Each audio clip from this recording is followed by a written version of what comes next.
Now let's see the properties of the ionic compounds.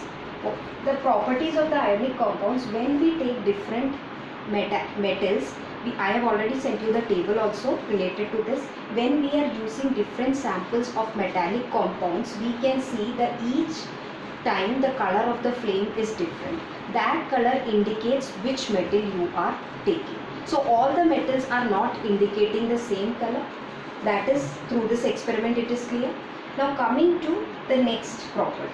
Now next property, if you see, this tells that whenever you are taking an ionic compound and converting it into an aqueous form, it is able to conduct electricity.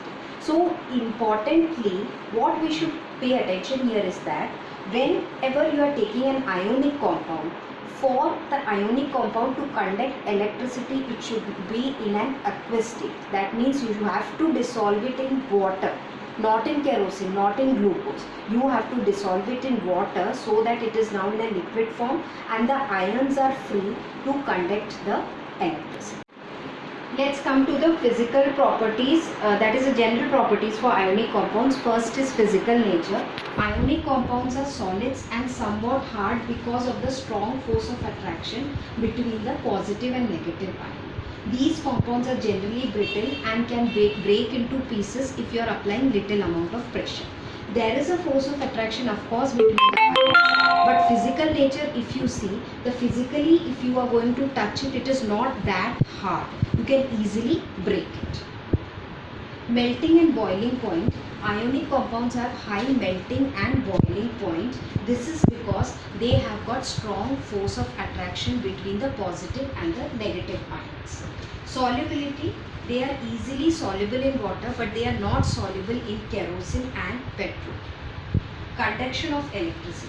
Ionic compounds are able to conduct electricity because once they are in aqueous state, they are liberating the ions, that is the positive and the negative ions are free to move inside the solution, and these ions are conducting electricity. A solution of ionic compound in water contains ions which are able to move to opposite electrodes when the electricity is passed through this solution. Okay, but ionic compounds conduct electricity in molten state. That is an important point. That is, ionic compounds will conduct electricity only in aqueous state or molten state. It is not enough to write the answer that they are having the ions. That is why they are able to conduct the electricity. It is important to mention that in molten state or in aqueous state, the ions are released and they are free to conduct the electricity. Okay, so this is possible in molten state since the force of attraction between the charged particles are broken due to the excessive amount of heat you are providing. In aqueous state also, if you are stirring, just see, that is also an exothermic reaction. Some amount of heat is being provided to break the bonds. That will liberate the ions free. So they are able to conduct electricity. Now these questions are given in your book that you have to solve in your copy. Thank you, children.